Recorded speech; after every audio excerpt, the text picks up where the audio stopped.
The attic stairs groaned under Lena's weight with each step she took, like they were complaining about having to hold her up one last time. She paused halfway, one hand on the dusty railing, and listened to the silence of her grandmother's house. 3 weeks since the funeral. 3 weeks since anyone had climbed these stairs. The rusted lock on the small diary snapped open with a sound like a dry twig breaking in the woods, and suddenly Lena smelled dust and old roses. Not the fresh roses her grandmother used to keep in a crystal vase on the kitchen table. This was different. This was the smell of flowers that had dried up years ago, their petals pressed between pages, their ghosts still holding onto a fragrance that refused to completely disappear. She hadn't expected to find anything up here. Her mother had been clear on the phone just yesterday. Just toss it all, Lena. It's just junk.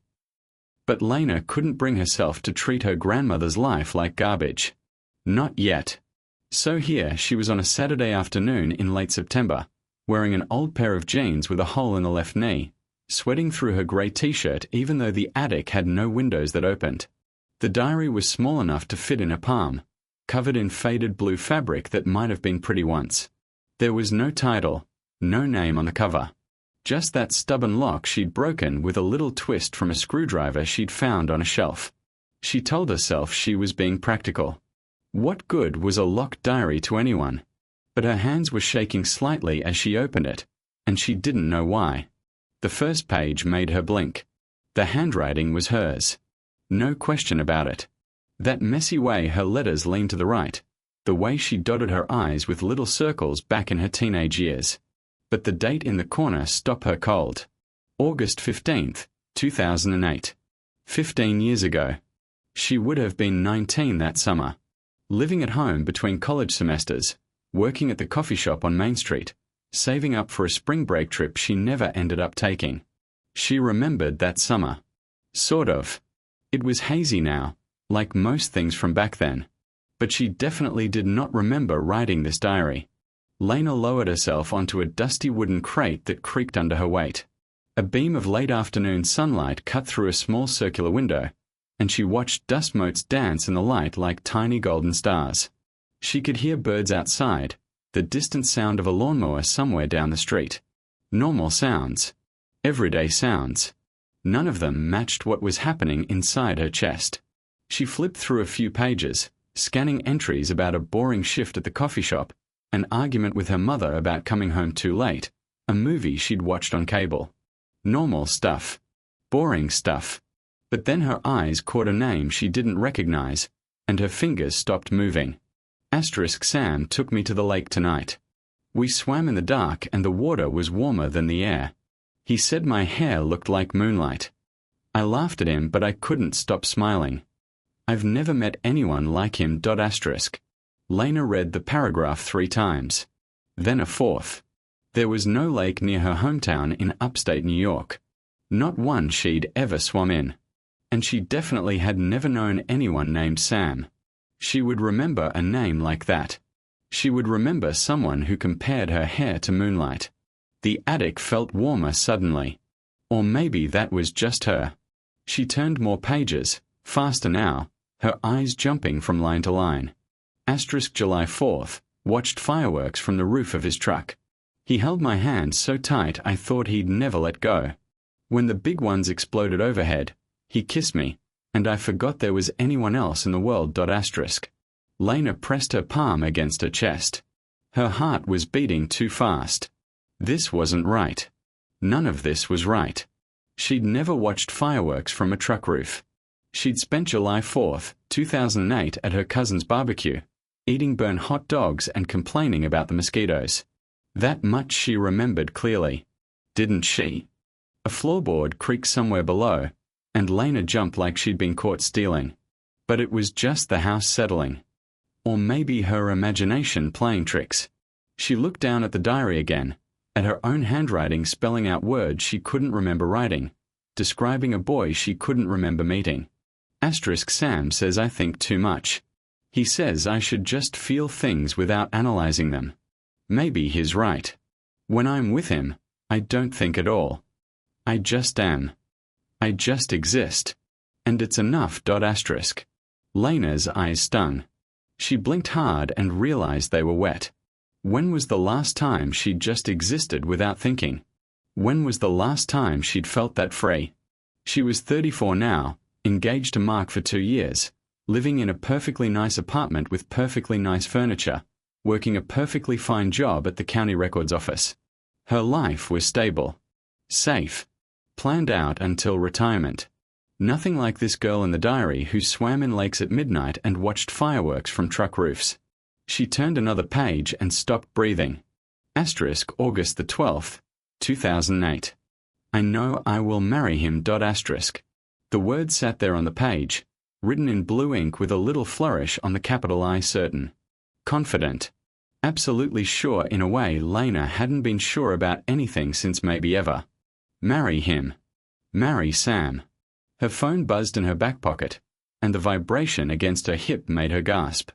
She pulled it out and looked at the screen. A text from Mark. Asterisk leaving the office now. Pick up wine for dinner. Asterisk. Lena stared at the message without really seeing it. Mark was a good man. Kind. Reliable. He remembered to take out the trash without being asked. He brought her soup when she was sick. He'd proposed on a Tuesday evening after a nice dinner at the Italian place they both liked, and she'd said yes because it made sense. Because they were good together. Because this was what people did. But she had never, not once, written in any diary that she knew she would marry him. The dust in the attic swirled around her, and Lena became aware that she was gripping the diary so hard her knuckles had gone white. She loosened her fingers and took a breath. Then another. The lawnmower had stopped. The birds had gone quiet. Even the house seemed to be holding its breath, waiting for her to figure something out. She looked at the date on her phone. September 23rd, 2023. 15 years and 1 month after that girl wrote about marrying a stranger. 15 years of living a life she'd built without any memory of the person who'd built it with her. Lena typed back to Mark. Asterisk got it. See you soon. Asterisk. But she didn't stand up. She didn't leave. Instead, she turned another page and kept reading, because somewhere in these dusty pages was a version of herself she'd apparently lost, and she couldn't walk away without at least trying to find her. The afternoon sun had shifted while Lena read, the golden beam from the small circular window now falling on a different part of the dusty attic floor. She hadn't noticed the time passing. Hadn't noticed anything except the words on those faded pages, her own handwriting pulling her deeper into a summer she apparently lived but couldn't remember. Her phone buzzed again. Then again. She glanced at the screen and saw 3 missed messages from Mark, the last one asking if she was okay. She typed back quickly. Asterisk fine. Grandma's stuff is taking longer than I thought. Go ahead and eat without me. Asterisk the lie slipped out so easily it surprised her. But she couldn't stop reading now. Not when she was finally meeting the girl she used to be. The diary took her through July and into early August. Page after page filled with Sam. Sam who worked at the bookstore on Main Street. Sam who played guitar but only ever played for her. Sam who drove an old green truck with a dent in the passenger door. Sam who made her laugh until her stomach hurt. Asterisk July the 28th, 2008. Sam's apartment has no air conditioning, so we slept on the fire escape last night. The city sounds never stop, even at 3 a.m. Sirens and voices and someone's radio playing somewhere. But with him, it felt peaceful. Like we were the only 2 people awake in the whole world, watching over everyone else. Asterisk. Lena tried to picture herself on a fire escape. She'd always been afraid of heights. Mark once convinced her to go to the top of the Empire State Building, and she'd spent the whole time with her back against the wall, refusing to look down. But this girl, this younger her, had slept on a metal platform 5 floors above the ground like it was nothing. Her stomach growled, and she realized she hadn't eaten since breakfast. The light outside the window had changed from bright afternoon to soft early evening. How many hours had she been sitting here? She checked her phone. 6:47 p.m. Mark would be home by now, probably eating alone at their kitchen table, wondering what was taking her so long. She should call him. Explain something. Anything. But her fingers wouldn't move toward the phone. Instead, they turned another page.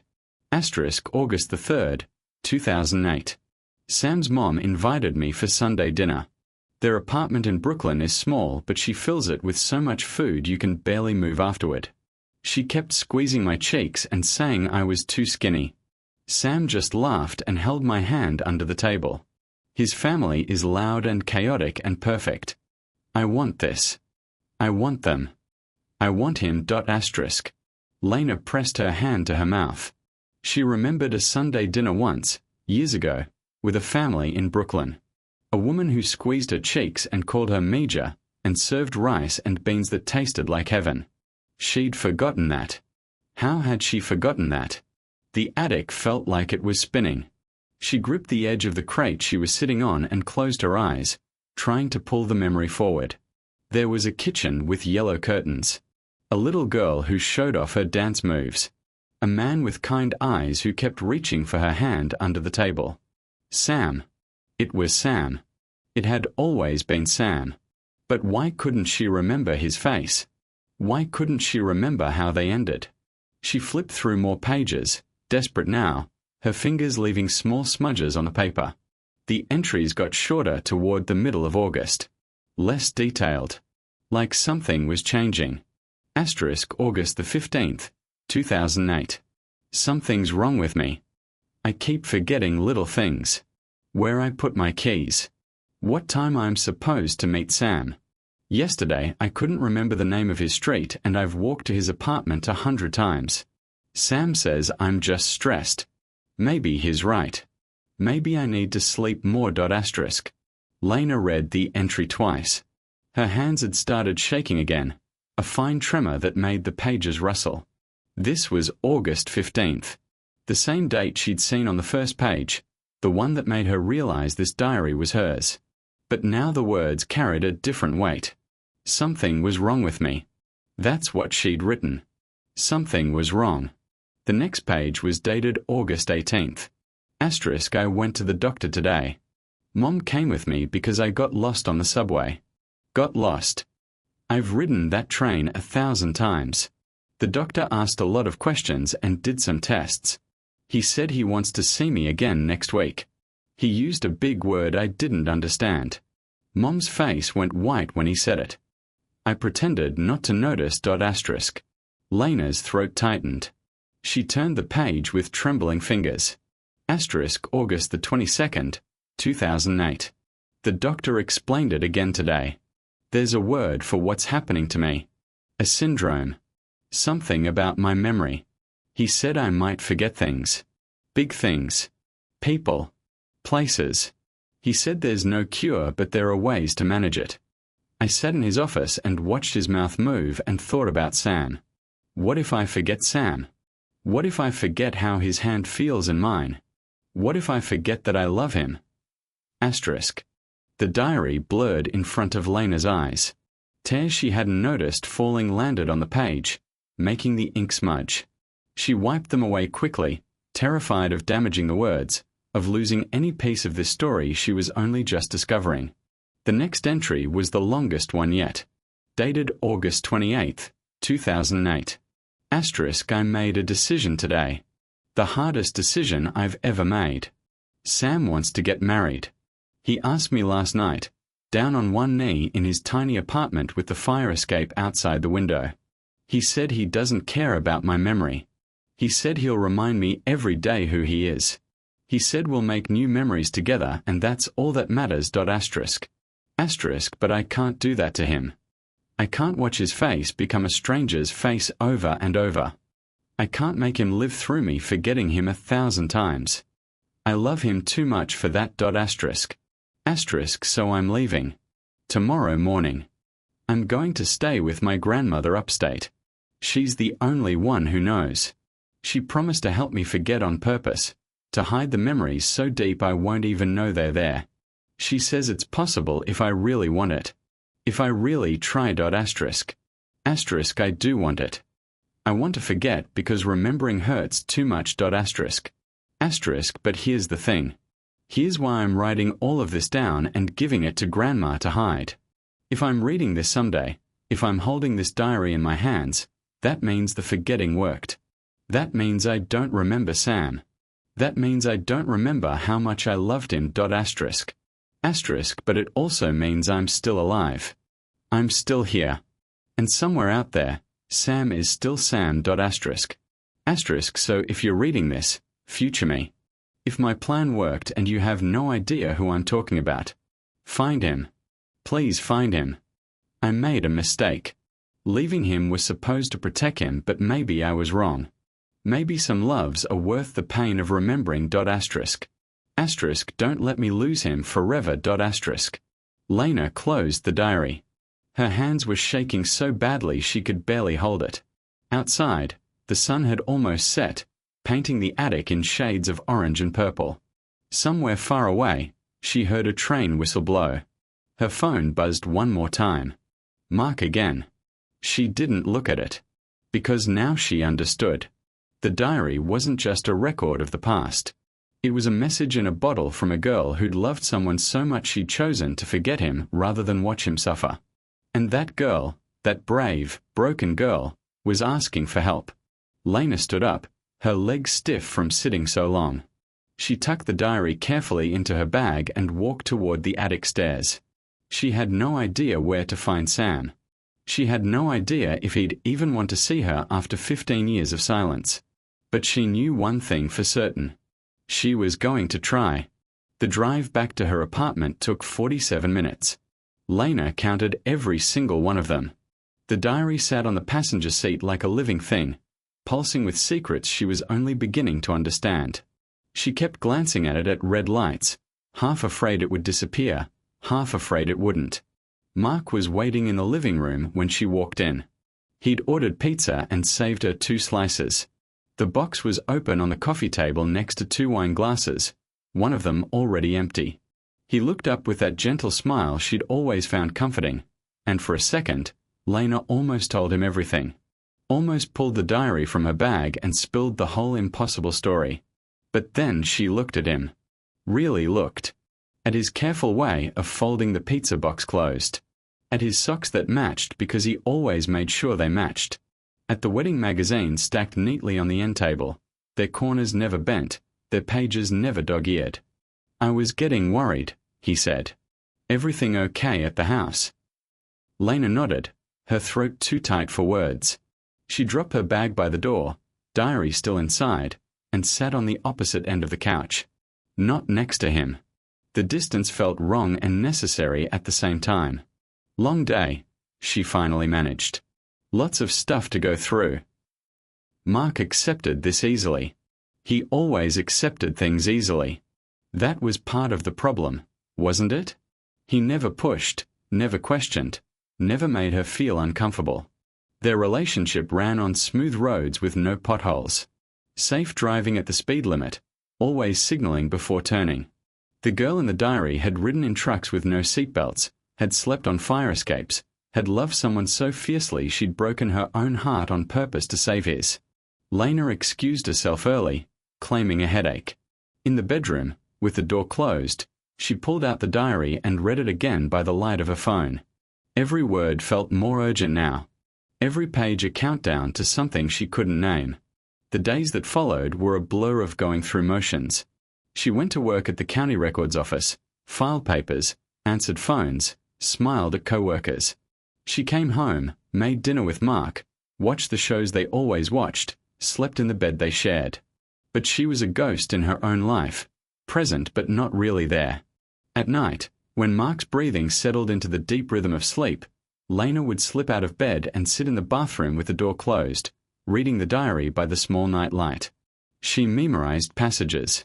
She studied dates. She learned everything she could about the summer she'd lost. August 5th, Sam's favorite coffee order was a black coffee with 1 sugar, even though he claimed he didn't have a sweet tooth. August 11th. He had a scar on his chin from falling out of a tree when he was 7. August 19th. He told her he loved her for the first time while they were waiting in line at a movie theater, and she'd been so surprised she'd drop her popcorn. These details became her nightly prayer. Her way of holding on to someone she couldn't remember but was starting to miss with a grief that made no sense. 2 weeks passed. Then 3. Lena became an expert at hiding, at pretending, at being the person everyone expected her to be while inside she was slowly coming apart.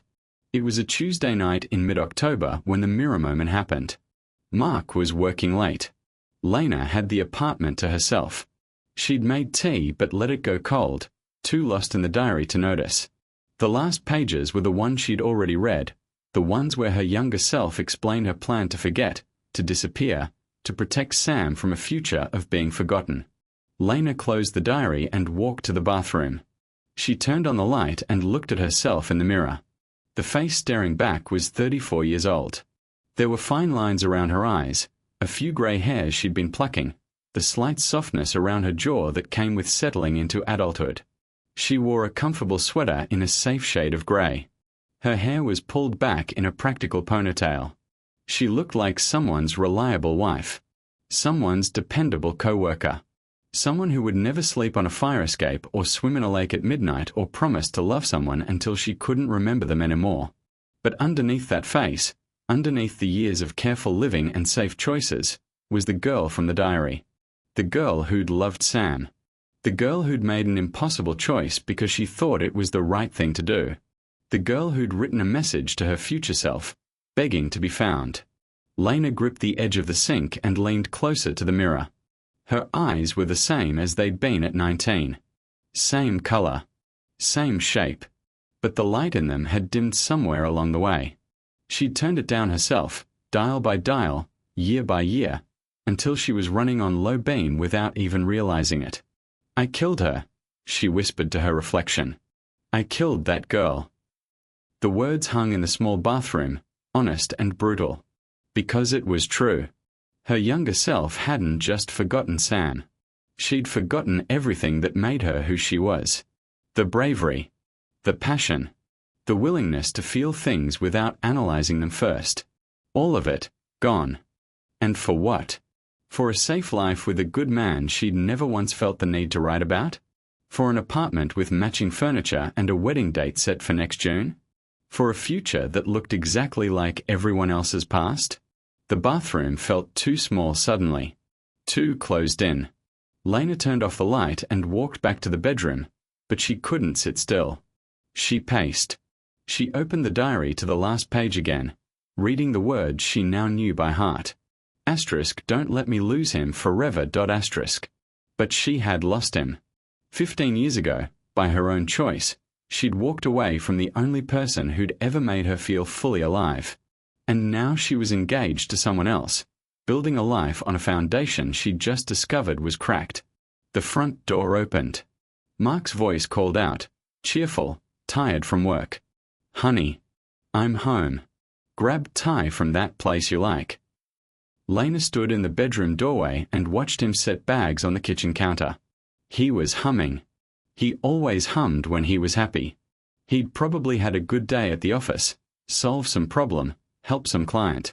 He'd want to tell her about it over dinner. He'd want to hold her hand and ask about her day and plan their weekend. She couldn't do it. Not tonight. Maybe not ever again. I need to tell you something, she said. Mark turned, still smiling, still expecting the usual rhythm of their life together. Sure. Let me just get the plates. Mark. Please. Sit down. Something in her voice must have warned him because the smile faded. Saturday. She sat across from him, the kitchen island between them like a border between countries. I can't marry you. The words came out flat, without drama. She hadn't planned them. They just arrived, finally honest after weeks of pretending. Mark stared at her. His hands, which had been reaching for the takeout bags, went still. What? I can't explain it all right now. I don't understand it all myself. But there's something I have to do. Someone I have to find. And I can't be your fiancé while I do it. The silence that followed was the longest of Lena's life. She watched Mark process, watched him search for words, watched him land somewhere between confusion and hurt. Is there someone else? He asked quietly. Yes. No. I don't know. She shook her head. There was someone. A long time ago. Before I forgot him. And I need to remember. Mark didn't argue. That was the worst part. He just nodded slowly, the way he always did, accepting without fighting. Okay, he said. If that's what you need. Lena left the engagement ring on the kitchen counter. She packed one bag, the diary tucked safely inside, and drove to a hotel downtown because she couldn't stay there another night. The room was small and smelled like bleach, but it had a desk and a lamp and quiet. For 3 days, she searched. Online records. Old yearbooks. Social media platforms she hadn't used in years. She found nothing. Sam wasn't on Facebook or Instagram. No LinkedIn profile. No trace of anyone who matched the descriptions in the diary. On the 4th day, she drove to her grandmother's house one last time. The real estate agent was coming tomorrow to list it for sale. Lena wanted to walk through, say goodbye, maybe find some clue she'd missed. The house was empty now. Most of the furniture already donated or sold. Her footsteps echoed on the hardwood floors. She stood in the kitchen, remembering her grandmother at the stove, stirring something that always smelled amazing. She stood in the living room, remembering Christmas mornings and birthday parties and ordinary afternoons. She was locking the front door when a voice called out, "Lena, Lena, is that you?" She turned. An older woman was walking up the path, silver hair pulled back in a braid, wearing a gardening apron over her clothes. Mrs. Delgado, the next-door neighbor. She'd lived there for 30 years at least. "Hi, Mrs. Delgado. Just doing one last walk through." The woman's face lit up with recognition, then shifted to something else. Surprise, maybe. Or curiosity. "Oh, honey, I'm so glad I caught you. Your young man was just here this morning looking for you." Lena's heart stopped, then started again, too fast. "My what?" "Your young man. Very handsome, kind eyes. Said he used to know you years ago. He was so disappointed when I told him your grandmother had passed. He left something in your mailbox. I saw him put it in there myself." Lena walked to the mailbox on unsteady legs. Her fingers fumbled with the latch. Inside was a single envelope, no return address, her name written in handwriting she didn't recognize but somehow knew anyway. She opened it right there, Mrs. Delgado watching with undisguised interest. Inside was a photograph. Old, worn at the edges, creased from being folded and unfolded many times. 2 people laughing at the camera, young and happy and completely unafraid. The girl was her. 19 years old, hair longer, smile wider, eyes brighter than she'd ever seen them. The boy next to her had an arm around her shoulders, his chin tipped back in laughter, a scar visible on his chin. Sam. On the back, in the same handwriting, 3 words. Asterisk I never stopped. Asterisk. Lena looked up at Mrs. Delgado. Did he say where he was staying? Did he leave a number? The neighbor shook her head slowly. "No, honey. But he said something strange. He said to tell you he'd been looking for 15 years, and he wasn't about to stop now." And then Lena realized the truth. She had spent weeks searching for Sam, terrified he'd moved on, terrified he'd forgotten her, terrified she'd lost him forever. But he had been searching too. All this time. All these years. He never stopped. The girl in the diary had made a choice to protect him. But she'd been wrong. Some loves don't fade. Some loves keep looking, keep waiting, keep hoping. Lena clutched the photograph to her chest and started to cry. Lena stood on her grandmother's front porch with the photograph pressed against her chest and tears running down her face. Mrs. Delgado watched her with the kind of patience that came from decades of being a neighbor, of seeing life happen through kitchen windows and over backyard fences. "Come inside, honey," the older woman said gently. "I'll make you some tea and you can tell me what's going on." 10 minutes later, Lena sat at Mrs. Delgado's kitchen table with a steaming mug in her hands that she wasn't drinking from. The photograph lay in front of her, Sam's laughing face turned up toward the ceiling. Mrs. Delgado had put out cookies on a small plate, the kind with jam in the middle that Lena remembered from childhood visits. "Tell me about him," Lena said. Everything you remember. Please.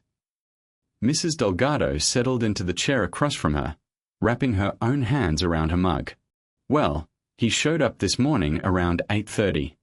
I was out front watering my roses, the pink ones by the mailbox. He pulled up in a green truck, older model, had a dent on the passenger door. Lena's breath caught. The diary. Asterisk is old green truck with a dent in the passenger door. Asterisk. I noticed the dent first, Mrs. Delgado continued. Figured he was lost or looking for someone. But he walked right up to me and asked if I knew you. Said your name like he'd been saying it his whole life. What did he look like? Lena asked. Exactly. Tell me exactly. Mrs. Delgado's eyes got that faraway look people get when they're picturing something. Tall. Maybe 6 feet. Brown hair with some grey at the temples. Kindest eyes I've seen in a long time, like he was genuinely happy to be alive even though he looked tired. Had a scar on his chin, right here. She touched her own chin to demonstrate. The scar. From falling out of a tree at 7 years old. Lena gripped her mug tighter. He seemed so disappointed when I told him about your grandmother, Mrs. Delgado said. His whole face just dropped. But then he perked up again and asked if he could leave a note. I pointed him to the mailbox and he walked over real slow, like he was thinking hard about something. Took a long time writing it, leaning on his truck. Then he put it in the box, got back in his truck, and drove off toward town. Toward town. Which way? Left on Main Street. Toward the center. Lena was already standing, already reaching for her bag. Mrs. Delgado, this is so important. Did he say anything else? Anything at all? Where he was staying? How long he'd be here? The older woman thought hard, her forehead crinkling. He did say one thing. When he first walked up, before he asked about you, he said he'd driven 5 hours to get here. From somewhere north, I think. Mentioned the mountains. 5 hours north. That could be anywhere. The Adirondacks, maybe. Vermont. Even parts of Canada. Did he mention a last name? A town? Anything? Mrs. Delgado shook her head slowly. I'm sorry, honey. I didn't think to ask. He seemed so nice I just assumed you'd know him. Lena thanked her, hugged her, and ran to her car. The photograph went on the passenger seat where the diary had sat for weeks. She looked at it while her engine warmed up, at that laughing face she couldn't remember but desperately needed to find. Left on Main Street toward town. That's what Mrs. Delgado had said. So where would someone go in a strange town? A hotel, probably. Maybe a restaurant. But it was almost 5 p.m. now, hours since he'd left the note. He could be anywhere. Lena drove slowly down Main Street, scanning both sides. There were 3 hotels in town. The Grand on the corner of Main and Elm. The Lakeside Motel out by the highway. And a small bed and breakfast called Rosewood on a side street near the park. She started with the Grand. No one named Sam had checked in. Same at the bed and breakfast. The woman at the front desk of the Lakeside Motel was new and couldn't remember names. Just pointed at the register for Lena to look through herself. No Sam. No one matching the description. Defeated, Lena sat in her car in the motel parking lot and tried to think. Where else would someone go? Grocery store? Gas station? She didn't even know his last name.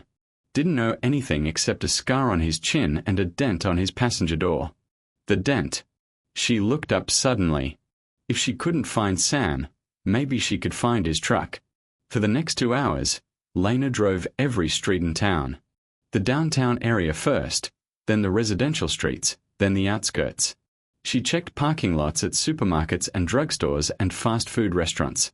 She drove past the park twice, the library 3 times, the movie theater once. Nothing. By 7:30, it was getting dark and she was running out of places to look. She pulled into a gas station to fill up and think. The photograph sat on her dashboard, Sam's face illuminated by the station's fluorescent lights. She stared at it, willing herself to remember, willing the universe to give her a sign. Rough day. The voice came from outside her window. A young guy at the next pump, maybe early 20s, filling up a motorcycle. He nodded at her expression. "You look like you're solving world problems over there." Lena managed a weak smile. "Something like that. Looking for someone." "Lost?" "No. Just hard to find." The guy shrugged sympathetically and went back to his pump. Lena finished filling her tank and pulled out her phone. No messages. No ideas. She was about to give up for the night when she remembered something Mrs. Delgado had said. He mentioned the mountains. The mountains. There was only one place near here that made sense if someone was passing through. The overlook on Route 23, the one that gave you a view of the whole valley. Tourists always stopped there. Locals went there to think. It would be dark now, but maybe. She drove fast, faster than she should have, the roads getting twistier as she climbed. The overlook was a small pull-off with a wooden railing and a view that stretched for miles. In daylight, you could see the town below, the lake beyond it, the next set of hills after that. At night, you saw stars and the distant lights of houses scattered like fallen constellations. There was one vehicle in the parking area. A green truck. Older model. Dent on the passenger door. Lena parked next to it and killed her engine. For a long moment, she just sat there, heart pounding so loud she could hear it in her ears. The truck was empty. She looked toward the railing and saw a figure standing there, arms resting on the wood, looking out at the lights below. She got out of her car. The October air was cold up here, sharp in her lungs. Her footsteps crunched on gravel. The figure didn't turn.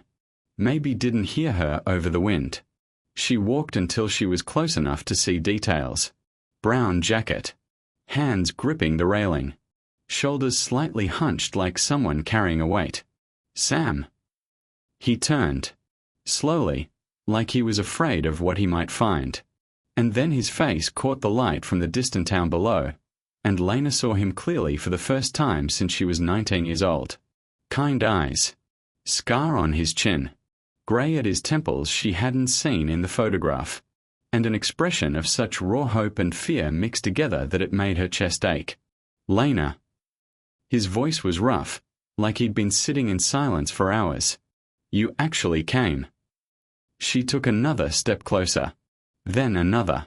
The wind whipped her hair across her face and she didn't bother to push it away. I don't remember you, she said, and watched his face fall. I need you to know that. I found a diary. My grandmother hid it. I read about our summer, about us, but I don't actually remember any of it. I don't remember you. Sam nodded slowly. He didn't look away. I know. Your grandmother told me. Before she passed, she wrote me a letter. Explained everything. The syndrome, the memory loss, the choice you made. She said she'd kept it a secret for 15 years but couldn't die with it still hidden. Lena's knees felt weak. She wrote to you. 3 months ago. It took me that long to work up the courage to come find you. He smiled, just a little, just at the corners of his mouth. I didn't know if you'd be married, or happy, or want anything to do with me. But I had to try. I've been trying for 15 years, Lena. I never stopped looking for ways to find you. Your grandmother just finally gave me permission. The wind howled around them, cold and insistent, but Lena barely felt it. She was staring at this man, this stranger who felt like home, and trying to understand how someone could wait so long for a person who didn't even remember them. Why? She asked. Why would you wait? Why wouldn't you just move on? Sam took a step closer. Then another. They were close enough now that she could see the tears in his eyes, could smell the cold air on his jacket. Because I made you a promise, he said quietly. The night I proposed, you asked me what would happen when you forgot. You were already starting to forget little things by then. And I told you I'd remind you every single day. I told you I'd find you no matter what. I meant it then. I mean it now. Lena couldn't speak. Couldn't breathe. Couldn't do anything except stand there in the cold October dark with this man who'd kept a promise she didn't even know he'd made. I know you don't remember me, Sam continued. I know this is strange and probably scary. But I'm not asking for anything except a chance. A chance to buy you coffee tomorrow. A chance to tell you stories about that summer. A chance to see if maybe, somewhere deep down, you still feel something. He reached into his pocket and pulled out a worn photograph. The same one he'd left in her mailbox. Them, laughing, 19 years old and completely in love. I've carried this for 15 years, he said. I don't expect you to love me again. I don't expect anything. But I had to give you the chance to decide for yourself, without the forgetting making the choice for you. Lena looked at the photograph. Then at the man holding it. Then back at the photograph. The girl in the picture looked so happy. So free. So certain of her place in the world. That girl, Lena said slowly. The one in the picture. She wrote me a message. In the diary. She told me to find you. She said she made a mistake leaving. Sam's eyes widened. She loved you, Lena continued. Enough to break her own heart to protect yours. But she was wrong. I read her words, and I know she was wrong. Because some loves are worth the pain. Some loves are worth remembering. She reached out and touched his hand. The one holding the photograph. His skin was cold from the wind, but under that cold she felt warmth, felt something that made her heart stutter. I don't remember you, she said again. But I'd like to. If you're willing to be patient with me. Sam's hand turned under hers. His fingers laced through hers, gentle, like he was holding something precious. I've been patient for 15 years, he said. I can be patient a little longer. And there, under the stars, with the town lights glittering below them and the wind singing through the trees, Lena took the first step toward remembering the love she'd lost. The October wind had teeth that night on the overlook, but Lena barely felt them. She stood with her hand in Sam's, two strangers connected by a history only one of them remembered, and tried to process the impossible thing that was happening. You're shaking, Sam said. He let go of her hand long enough to take off his jacket and wrap it around her shoulders. It smelled like coffee and something else, something clean and familiar that made her chest ache for reasons she couldn't explain. Thank you, she whispered. He smiled that same small smile from before. I've got a heater in the truck. We should probably get out of this cold anyway. They drove to a diner on the edge of town, the only place still open at 9 p.m. on a Wednesday night. It had red vinyl booths and a jukebox that hadn't worked since the 90s and coffee that was surprisingly good. They sat across from each other in a booth by the window, steam rising from their mugs, and Sam started talking. He talked for hours. About that summer. About how they met at the bookstore where he worked. She'd come in looking for a specific novel. He'd special ordered it for her. She'd come back to thank him. And somehow that turned into coffee, and coffee turned into walks, and walks turned into everything. You had this laugh, he said, stirring his coffee even though there was nothing left to stir. It wasn't loud or anything. It was just real. When you laughed, I knew you meant it. I used to collect reasons to make you laugh just so I could hear it. Lena watched his face as he talked. The way his eyes crinkled at certain memories. The way his hands moved when he described something important. The way he looked at her like she was still the most precious thing in his world, even after 15 years of silence. Do you remember any of it? He asked eventually. Anything at all? Lena closed her eyes and tried. Really tried. She pictured the bookstore he'd described, the coffee shop where they'd had their first real date, the lake where they'd swum at midnight. Nothing came. Just darkness where memories should be. No, she said quietly. I'm sorry. Don't be sorry. You didn't choose this. But I did. That's the thing. I read the diary. I know what I did. I chose to forget because I thought I was protecting you. She looked at him across the table. Was I? Protecting you, I mean. Sam was quiet for a long moment. When he spoke, his voice was soft. The first year was hell. I didn't know what happened. You just disappeared. Your grandmother wouldn't tell me anything. I drove myself crazy looking for answers. But eventually, I had to accept that you were gone and I might never know why. And then I lived my life. I worked. I made friends. I had relationships that didn't work out because I was always comparing everyone to a ghost. I became a high school English teacher. Can you believe it? Me, the guy who barely graduated college, standing in front of classrooms full of teenagers trying to convince them that books matter. Lena smiled at that. You always did love books. The words came out automatically, without thought. Sam's eyes went wide. What did you just say? Lena blinked. I don't know. It just came out. You remembered something. He leaned forward, hope bright in his face. You remembered that I loved books. She hadn't, not really. But somewhere in her brain, some connection had fired without her permission. The way he talked about the bookstore, about special ordering that novel, about the hours they'd spent talking about stories. Some part of her had known. Tell me more, she said. Tell me everything. So he did. He told her about the night he proposed, down on one knee in his tiny apartment with the fire escape outside the window. He told her about the ring he'd saved for months to buy, a simple silver band with a tiny diamond that was probably still in a box somewhere in his apartment. He told her about the way she'd cried, happy tears, and said yes before he even finished asking. And then everything changed, he said quietly. You started forgetting things. At first it was small stuff. Where you put your keys. What day it was. Then it got worse. You'd forget conversations we'd just had. You'd forget plans we'd made. The doctors said it was a rare syndrome, something about how your brain processed memories. They said there was no cure, just ways to manage it.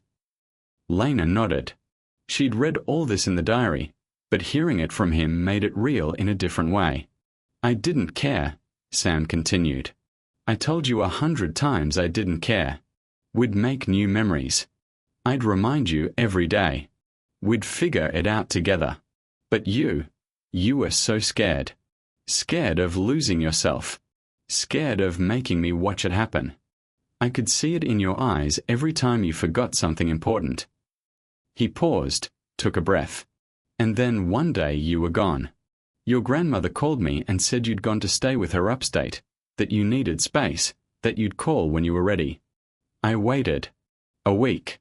A month. A year. She never let me talk to you. Said you'd made a choice and I had to respect it. Lena reached across the table and took his hand. I'm so sorry. I can't imagine how that felt. It felt like dying, he said simply. But I never stopped hoping. I'd send letters to your grandmother's address, just in case. She never responded, but I kept sending them. Birthday cards. Christmas cards. Just letting you know I was still here. Still waiting. She saved them, Lena whispered. They were in the attic. I didn't know what they were at first. A whole box of letters addressed to me. Sam's eyes glistened. She kept them. All of them. Going back 15 years. He laughed then, a wet sound that was half cry. Your grandmother. She was something else. Protecting you the only way she knew how, but making sure the proof was there if you ever needed it. They talked until the diner closed at midnight. The waitress, a woman named Darlene with kind eyes and a name tag slightly crooked, refilled their coffee 3 times and never once rushed them. When they finally walked out to the parking lot, the stars were bright overhead and the cold air felt clean and new. I'm staying at the Lakeside Motel, Sam said. Room 12. I'll be there for a few more days if you want to. I don't know. Get coffee tomorrow. Or go for a walk. Or just sit and talk some more. Lena nodded. I'd like that. She drove back to her hotel room, the one she'd been living in since leaving Mark, and fell asleep with Sam's jacket still wrapped around her shoulders. It smelled like him. Like coffee and something else. Like home. The next few days were a blur of conversations and coffee shops and long walks through town. Sam showed her places from their summer together, Spots she couldn't remember but somehow felt familiar. The bench in the park where they'd shared their first kiss. The ice cream shop where she'd drop her cone and he'd bought her another one without hesitating. The movie theater where she'd drop her popcorn when he said "I love you" for the first time. Each story planted a seed.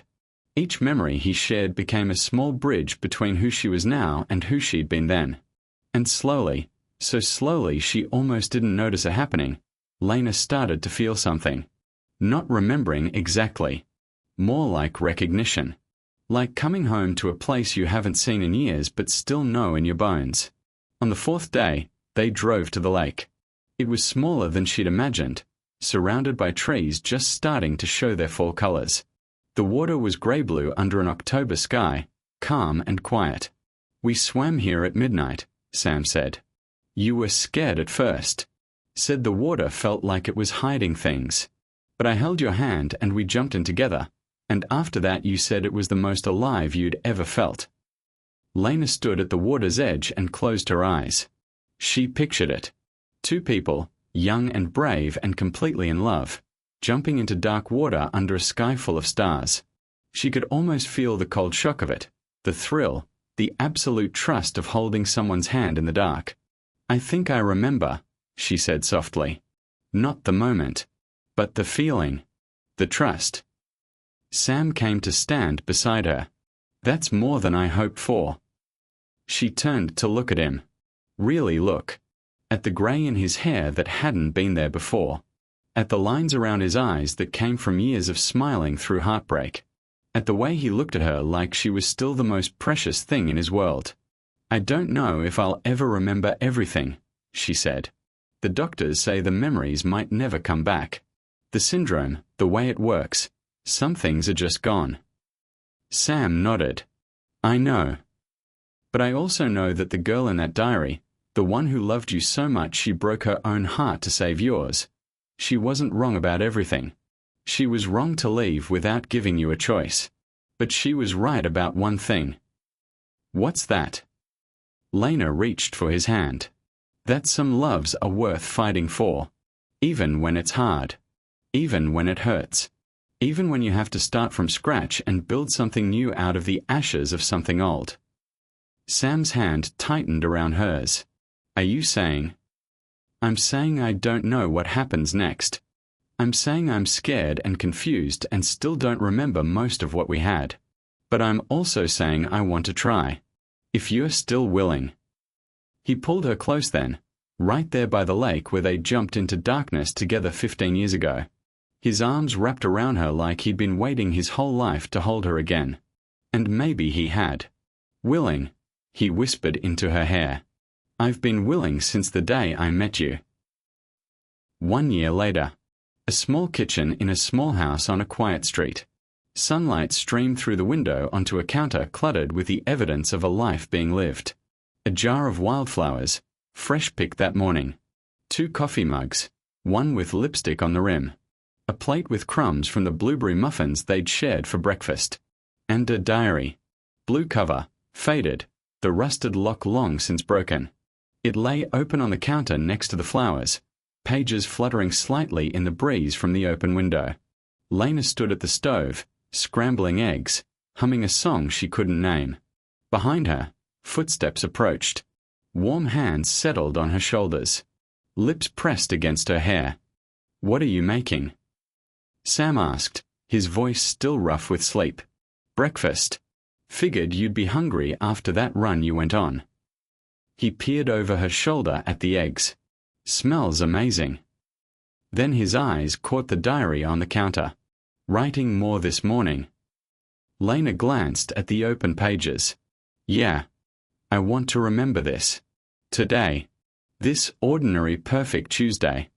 I want to have it down somewhere so if I ever forget, there's proof." Sam turned her around gently, away from the stove, away from the eggs.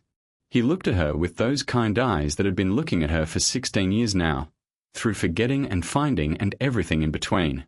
"You won't forget," he said. "Not this. Not us.